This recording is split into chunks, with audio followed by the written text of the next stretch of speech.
Agora é o Evangelho segundo Jesus,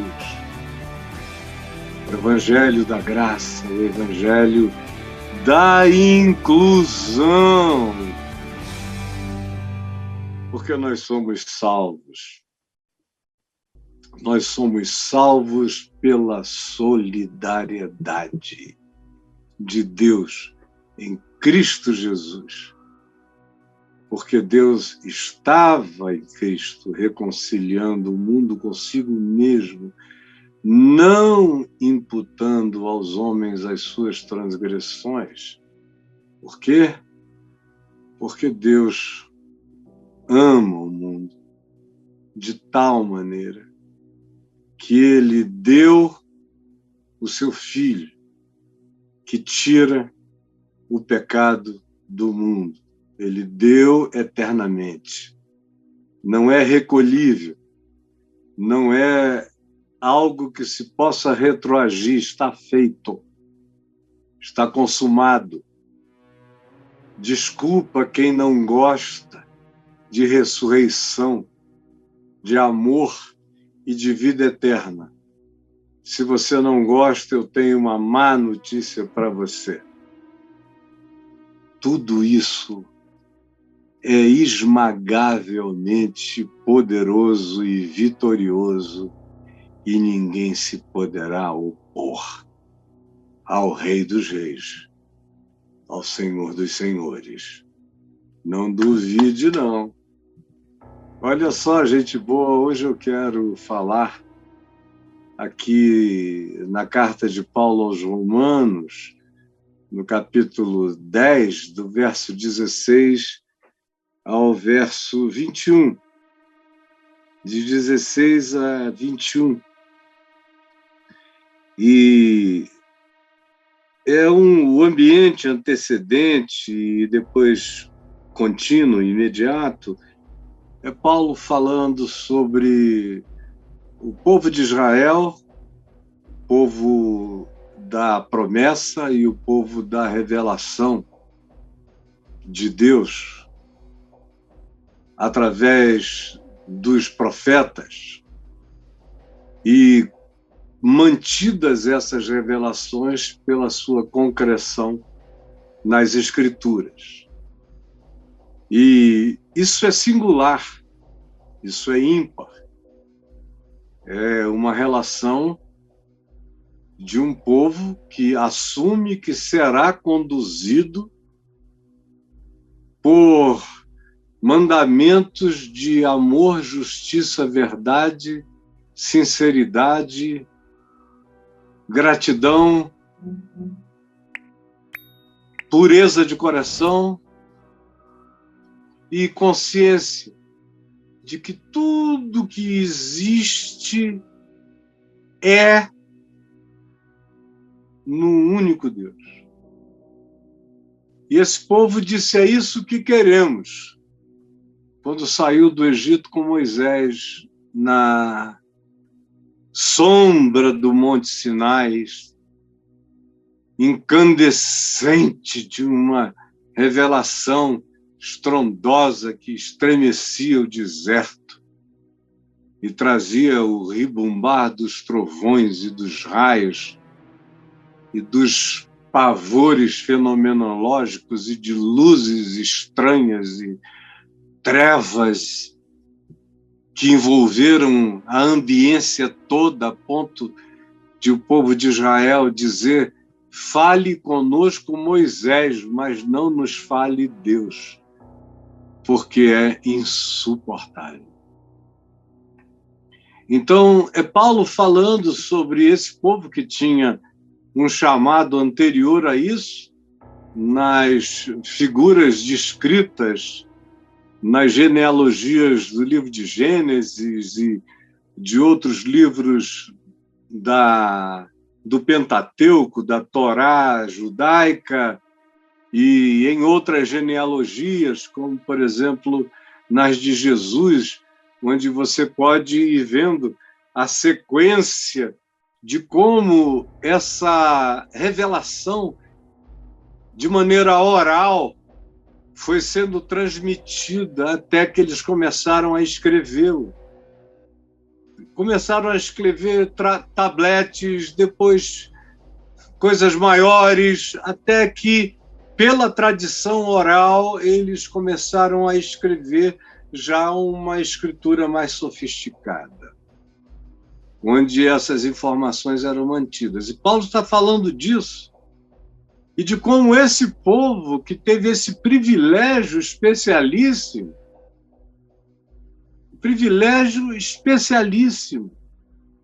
todavia, era de coração duro, perverso, recalcitrante, que fazia pouco da revelação divina.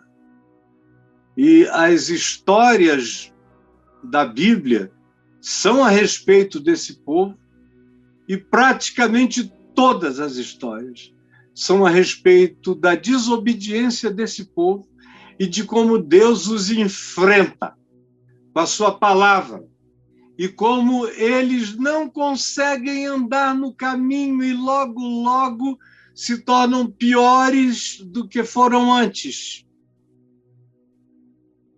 E é o próprio Deus quem diz, através dos profetas, que eles se tornavam muito piores do que os piores povos que existiam à volta deles. É insistente essa repetição. E Paulo está aqui agora escrevendo para um grupo onde tem judeus, onde tem não-judeus e onde tem pessoas que, apesar de serem judias, entenderam o evangelho da graça na sua liberdade, e pessoas que, apesar de serem cristãs, estavam ainda presas, algumas delas, a tradições do judaísmo que tinham perdido a validade depois de Jesus, da cruz e da ressurreição. Tudo tinha sido rasgado na cruz. Então, é nesse ambiente que ele está conversando. Essa é a ambivalência do público. Ele não estava pensando em mais ninguém. Se você quiser saber quem eram essas pessoas, ele menciona muitas delas aqui pelo nome. No capítulo 16, fala o nome de muitas delas, e você fica sabendo até a classe social. Alguns eram escravos, outros tinham sido. Uns eram muito ricos, outros eram apenas escravos libertos. Alguns tinham nome de judeus, outros tinham nome de romanos, outros tinham nome de africanos, outros tinham nome de celtas. Tinham nome de povos diferentes do mundo e nomes de judeus também. Dá para a gente ver o panteão fraterno daquela comunidade imediata, daquele coração, daquele ambiente de liderança múltipla, tanto em etnia como em qualquer outra perspectiva que você quisesse. Então, não esqueça desse ambiente, é para esse pessoal que Paulo está falando.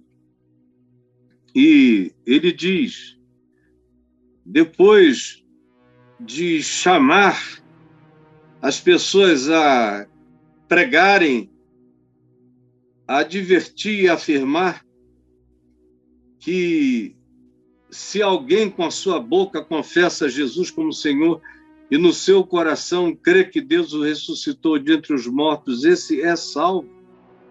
Porque com o coração se crê para a justiça e com a boca se confessa a respeito da salvação. Aí ele levanta objeções. A objeção afirma o seguinte, essa aqui não é uma objeção, é uma garantia. Porquanto a Escritura diz, todo aquele que nele crê não será confundido. Creu nele, entende tudo, olha pelo ângulo da pedra angular e tira o prumo e tira o nível e sabe para onde está indo. Isso é indiscriminadamente, ele diz, não há distinção entre judeu e grego, nem entre ricos, pobres, nem ninguém. Todo aquele que invocar o nome do Senhor será salvo. Aí ele levanta uma questão. Mas como, porém, invocarão aquele em quem não creram? Se ele acabou de dizer que todo aquele que crê é salvo, como invocarão se não houver alguém que pregue? E como eles crerão se não houver aqueles que, de fato, cheguem até eles e anunciem a palavra para que eles, ouvindo, entendam e creiam? Como crerão naquele de quem nada ouviram? E como ouvirão se alguém não se levantar, falar e pregue? Seria a questão óbvia que fariam as pessoas que tivessem lido o que ele escreveu no contexto antecedente. E ainda, como pregarão se não foram enviados, já que aquele que é salvo é aquele que crê, e aquele que crê é porque ouviu a pregação? Então, as questões que daí decorrem são, obviamente, essas. Como eles pregarão se alguém não sustentá-los, para eles pregarem, para eles irem? Nem todo mundo pode ir para outros lugares. Todo mundo pode testemunhar e viver onde vive. Mas é para alcançar a todas as nações da terra. Por isso, muitos têm que ser enviados, ou em dias como os nossos, não só enviados, mas a palavra tem que ser levada. Como está escrito, quão formosos são os pés dos que anunciam boas novas, dos que deixam as pegadas do evangelho por onde passam. É o significado disso. Bem-aventurados, felizes esses que deixam as pegadas, deixam as digitais, deixam as impressões do evangelho, aonde quer que estejam, aonde quer que passem. E então, se diz, mas nem todos obedeceram ao evangelho, que é uma afirmação, que tem gente fazendo aqui agora, dizendo, pô, tá legal, mas um bocado de gente não obedeceu. Pois Isaías diz, citam Isaías 53, Senhor, quem creu na nossa pregação? Quem creu?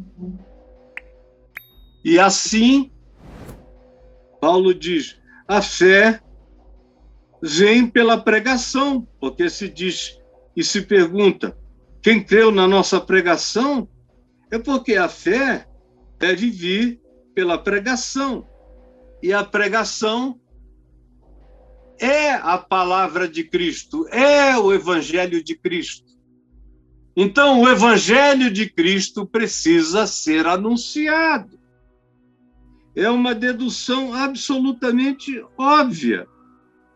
Aí Paulo entra naquilo que ele diz que seria óbvio concluir e diz, mas perguntou, porventura não ouviram?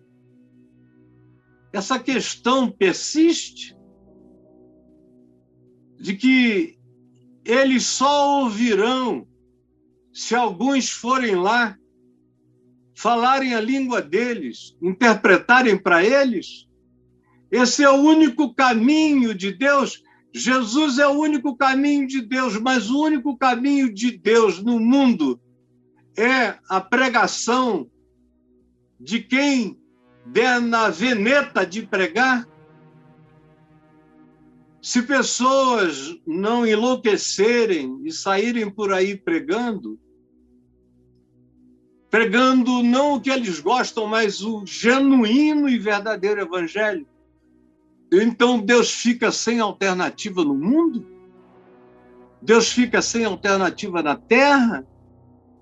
É a pergunta que Paulo está fazendo quando ele diz: mas pergunto, porventura não ouviram? A resposta dele é sim. Todo mundo ouviu, por certo ouviram. Não apenas os judeus. Mas olha o que o Salmo 19 diz, e é um salmo que fala da natureza, de que a natureza, os céus proclamam a glória de Deus, o firmamento anuncia a obra das suas mãos. Um dia fala de sabedoria, outro dia, uma noite ensina conhecimento a outra noite.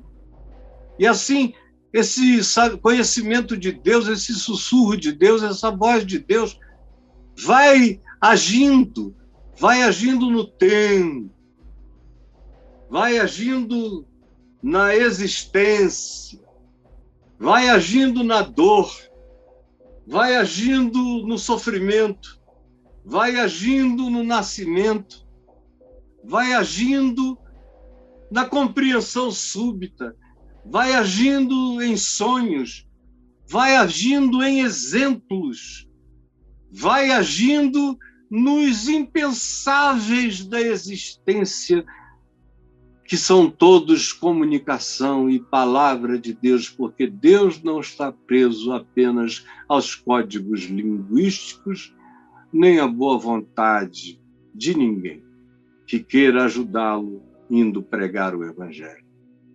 Ele quer que eu vá e pregue em todo mundo, mas porque eu amo a Ele. E Ele disse, então, cuida dos meus cordeirinhos por amor. Vai e acolhe. Ser um bom pastor na vida. Qualquer um que queira ser, pode ser. Então, o argumento do encurralamento de Deus na boa vontade humana está derrubado. A boa vontade humana é um privilégio humano, não é uma limitação divina. Deus fala por todos os meios, de todos os modos, e o Espírito Santo está livre, trabalhando de maneira inconcebível, falando em todas as línguas,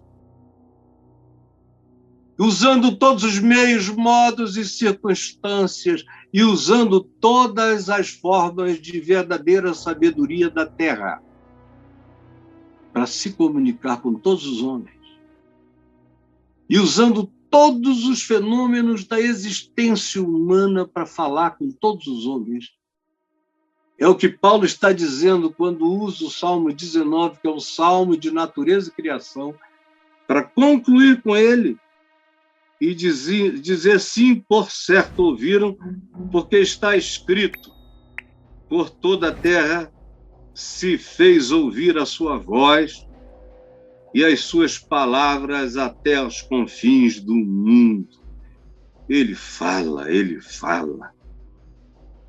Pergunto eu, Paulo diz, mais ainda, sabendo disso, porventura não terá chegado isso ao conhecimento de Israel?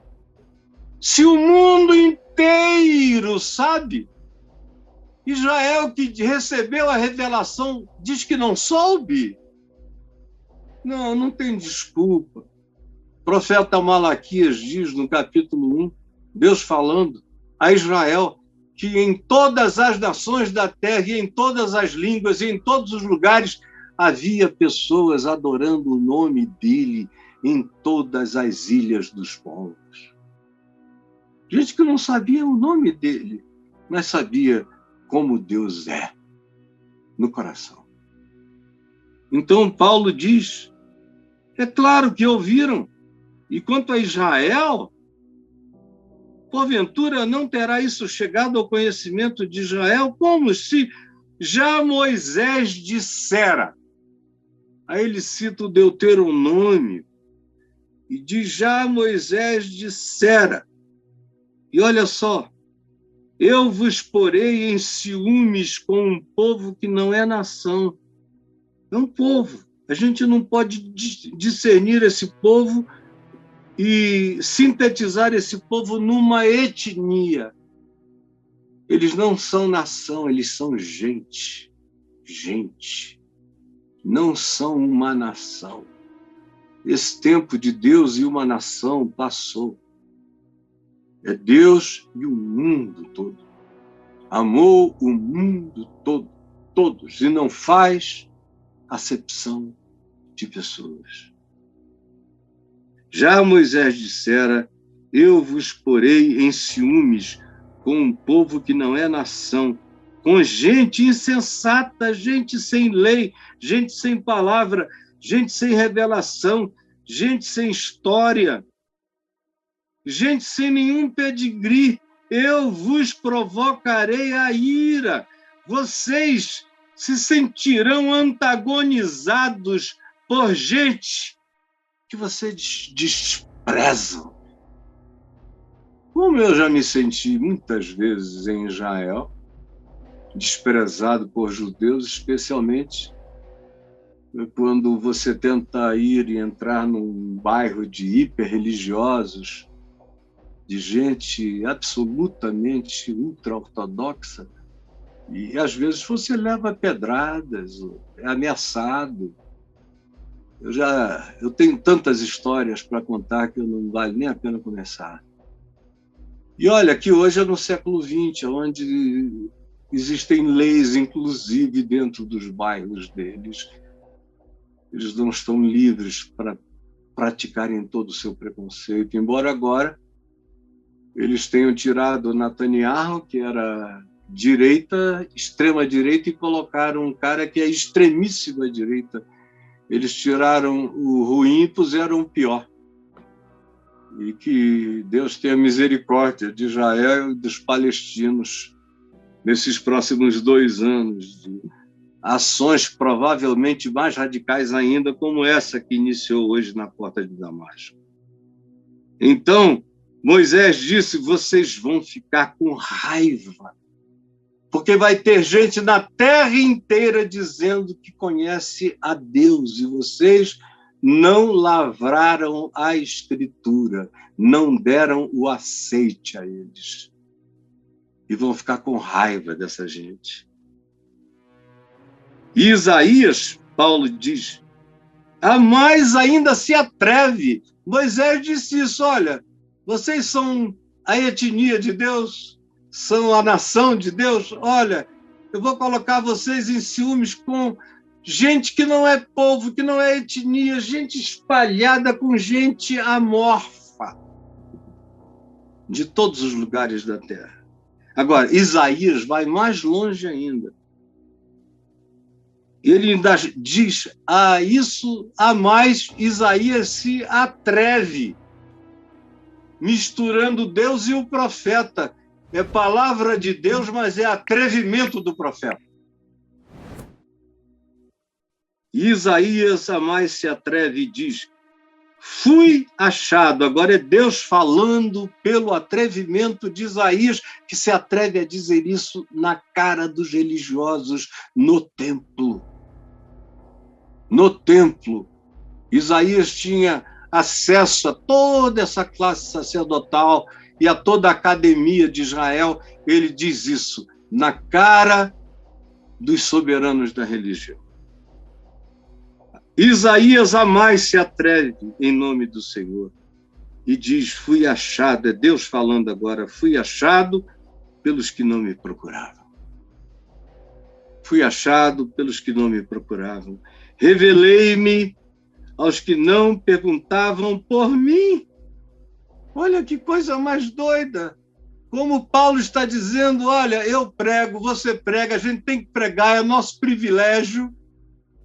Quem tem o privilégio de ouvir o evangelho vai viver bem, vai viver com segurança, vai ter consciência de salvação.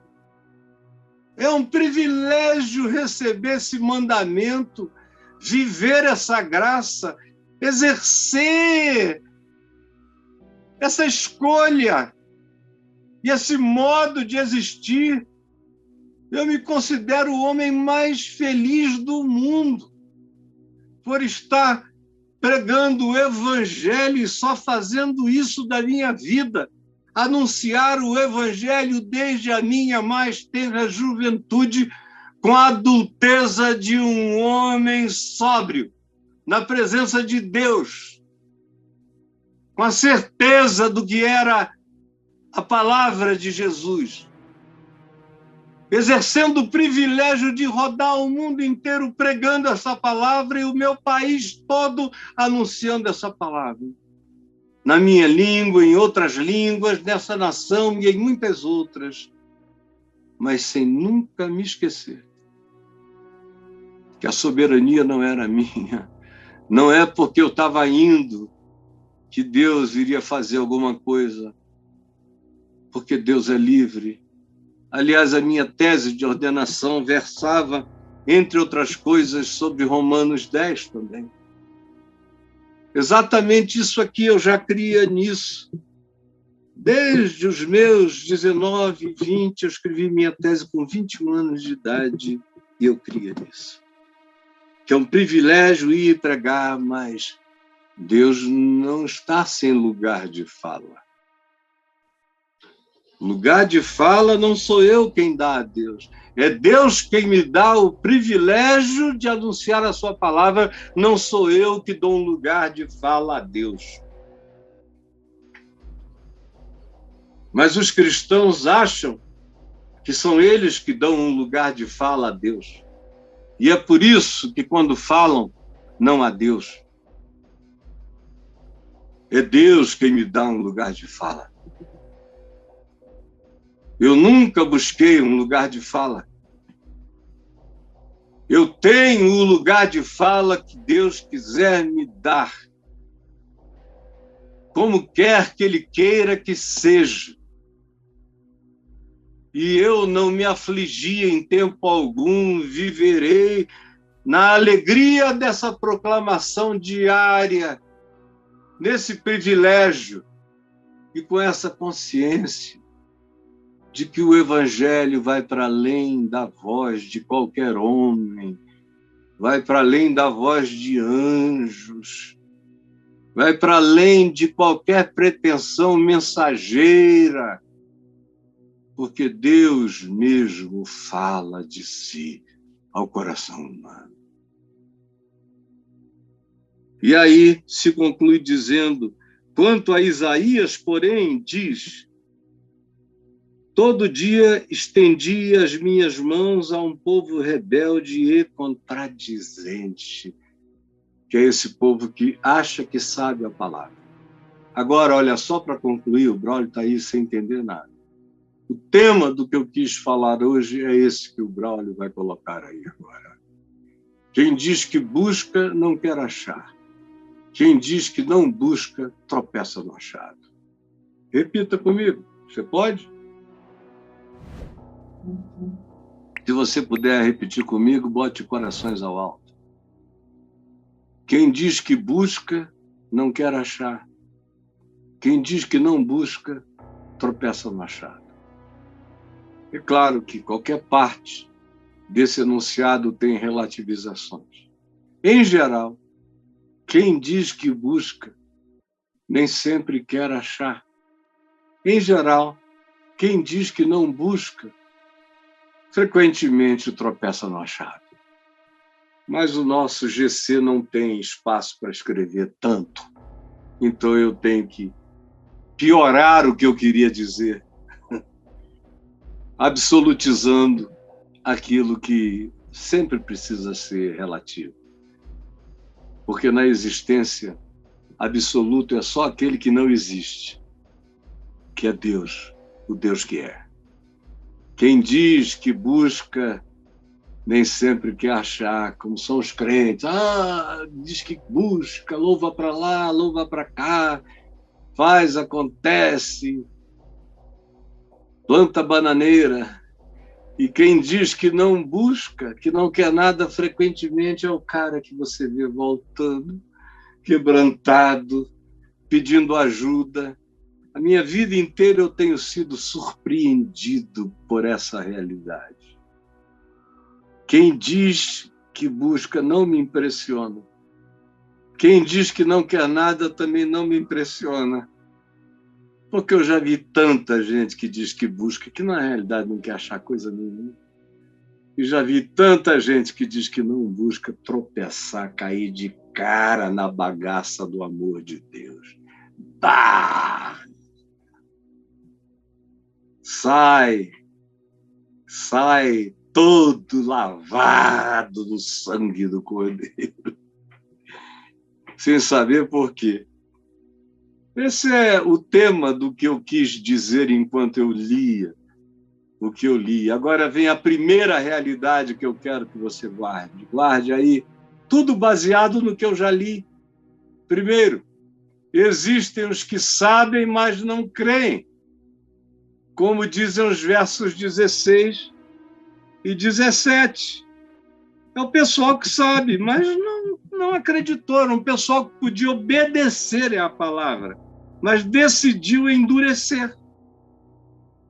Segunda realidade, você encontra aqueles que existem e, na realidade, existem aqueles que não receberam a informação, mas tiveram a intuição. Está aí no verso 18. Porventura não ouviram? Aí é quando ele cita o Salmo 19, a natureza falando de Deus como um evangelho divino no coração de homens perdidos na história. E aí há uma corroboração enorme de afirmações sobre isso. Enorme. Dessa ordem de Melquisedeque. Deus falando ao coração humano. E o verso 18 diz, é claro que sim. Israel sabia, mas não quis obedecer. Mas existem aqueles que não receberam nenhuma informação, mas seguiram a intuição, ouviram a voz de Deus no coração, sem nenhuma precisão histórica, geopolítica, sem nenhum detalhamento, mas eles ouviram e seguiram e obedeceram os princípios do amor, da verdade, da justiça, com sinceridade.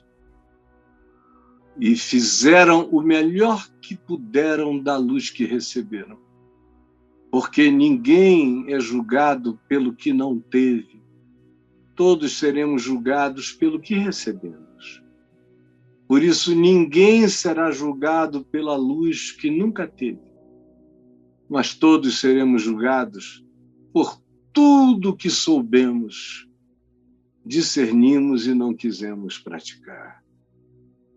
Aí vem uma terceira realidade que eu quero que você guarde. Existem os que sabem, não obedecem, mas ficam com raiva daqueles que, não tendo pedigree nem validação religiosa,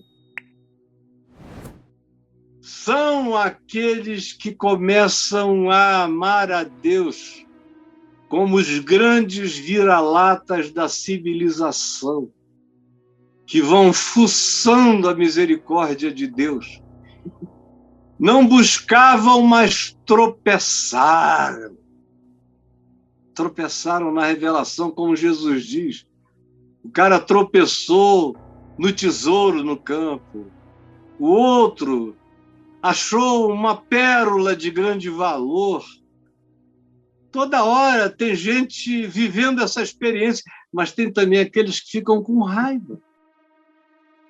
É gente que se ira como o filho mais velho do pai, ali do filho pródigo em Lucas 15, o irmão mais velho que fica irado, porque o pai perdoou o irmão e o irmão buscou perdão e se reconciliaram em amor.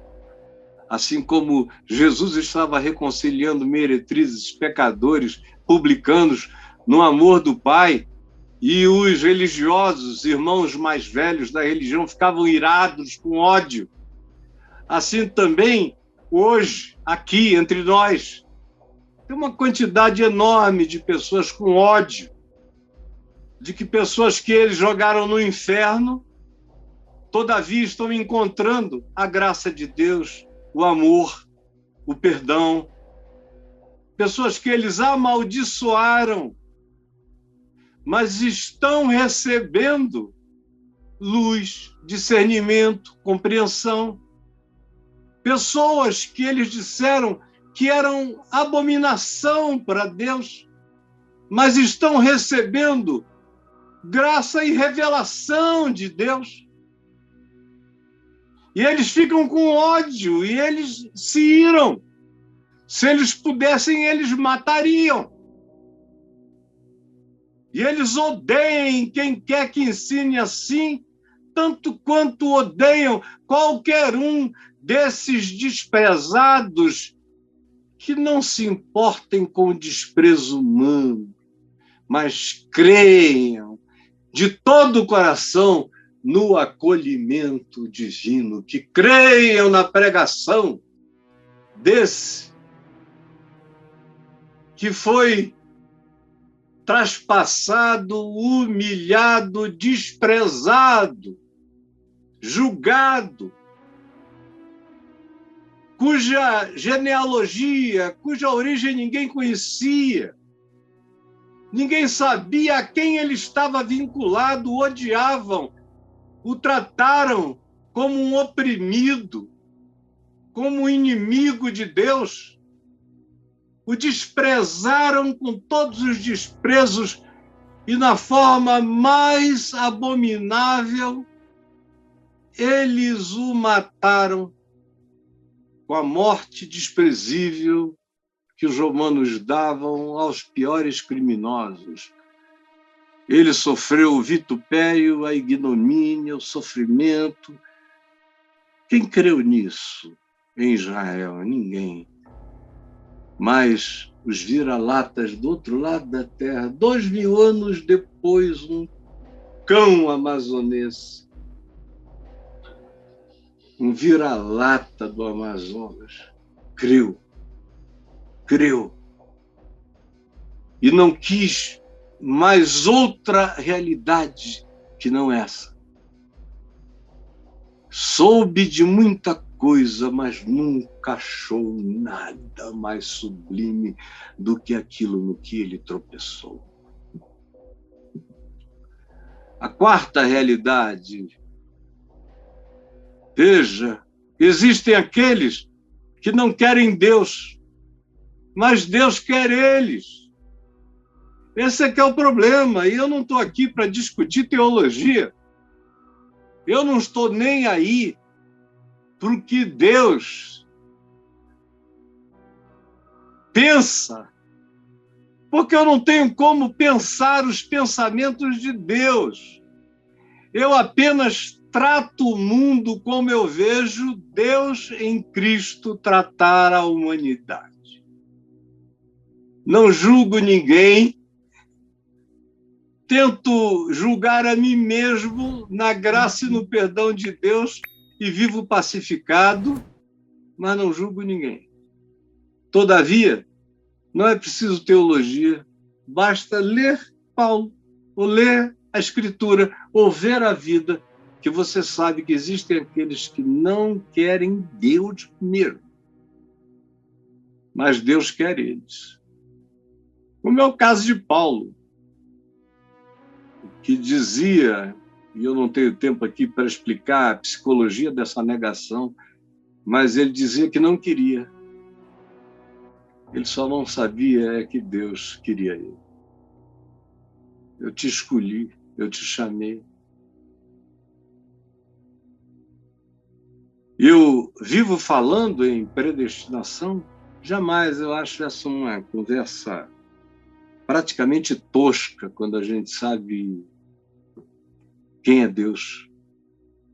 Ou vivo eu falando em liberdade humana diante de Deus, se eu conheço o mínimo da psicologia humana para saber que o melhor da minha autodeterminação ainda está todo eivado, mesclado e pulsionado por energias desconhecidas do meu inconsciente. Eu sou condicionado por uma quantidade imensa, por milhares de condicionamentos exteriores, explícitos, implícitos, subreptícios e de todos os modos. Eu sou livre para exercer a liberdade da minha ignorância. Eu vou discutir isso com quem? Só Deus sabe o que é ser livre. E só Deus em Jesus nos ensina como é o caminho de um ser humano livre. O resto, desculpa, pode trazer iluminismo, renascença, reforma protestante, o que você quiser de artes modernas, de pensamentos recentes, de psicologias eclodidas na pandemia, o que você quiser, já nasce com atraso. Porque existe algo que está para além de toda explicação, que tem a ver com a liberdade de Deus pular com os dois pés frequentemente no peito daquele que anda dizendo: eu não creio nele. São crentes ao avesso, o negam com regularidade insistente e contínua. É uma negação que justamente é e se torna uma invocação. Negações, negações, negações. Enquanto são fruto da ignorância, são só negações. Mas quando são frutos da recalcitrância, elas se transformam numa invocação. Quando a gente passa o dia negando o mal nos alcança. Quando a gente passa o dia inteiro negando a Deus, Deus atropela a gente com essa graça de salvação. E aí, em quinto lugar, guarde isso, que eu acabei de falar, está no verso 20, que é esse atrevimento de Isaías: fui achado pelos que não me procuravam, revelei-me aos que não perguntavam por mim. E em quinto lugar, existem aqueles que tinham toda a intimidade, mas escolheram a insanidade. Gente que, meu Deus, tudo que não faltou a eles foi intimidade, chance, possibilidade, estava tudo escancarado. Mas eles escolheram viver seguindo seus próprios caminhos. Viveram seguindo seus próprios pensamentos, sentimentos, emoções e conturbações que produzem insanidade nas expressões variadas da vida. Por isso é que eu digo que existem aqueles que tinham toda a chance de intimidade, mas escolheram a insanidade. Quanto a Israel, porém, diz Isaías, diz Deus através de Isaías: todo dia estendi as mãos, todo dia, olha aqui, todo dia, estendi as mãos a um povo rebelde e contradizente. Quando você junta rebelião com um espírito de contradição, você já botou a pessoa no carnegão da insanidade. Um ente com obrigação de rebelião e com dogmas de contradição, que são aquelas pessoas que são do contra, mergulharam na insanidade. Elas podem ser completamente funcionais, mas elas são justamente aquelas que todo dia a gente diz: meu Deus, eu não entendo o doutor fulano, opera tão bem, eu não entendo doutora fulana, eu não entendo o engenheiro fulano, eu não entendo Beltrano, eu não entendo o cara XYZ de conhecimento disso e daquilo, eu não entendo o matemático, o economista, que consegue advogar essa causa e defender essa loucura. Por quê? Porque existem aqueles que, quando desprezam a intimidade que poderiam ter com Deus por todas as informações do Evangelho adquiridas, mas escolhem não abraçar a intimidade na mesma medida em que recusam a intimidade, mergulham na mesma medida na insanidade. Porque a única coisa que me dá sanidade mental é a minha harmonia com o amor de Deus, na pacificação no amor de Deus. O que não é isso é desvio de sanidade. Já começa a me botar num terreno de insanidade crescentemente manifesta, embora muitas vezes de modo muito sutil e muito gradativo, mas é lá que você vai chegando cada vez mais. Todo dia estendi as mãos a um povo rebelde e contradizente, um pessoal do contra, um pessoal que não quer, eles têm chance, mas desprezam a intimidade. Por isso se tornam estúpidos, burros, empedram o discernimento e a percepção, se tornam toscos, se tornam espiritualmente ogros, se tornam desumanos, se tornam impermeáveis, duros de coração. Jesus, eu só tenho isso. E eu entrego o que eu tenho na noite de hoje. E eu te peço que essa palavra se torne eterna e rebumbante, e salvadora e iluminadora no coração de milhares e milhares de pessoas que ouvirão cada palavra, hoje e durante muitos anos. Eu sei que assim será, porque é assim que tem sido. Em nome de Jesus. Amém e amém.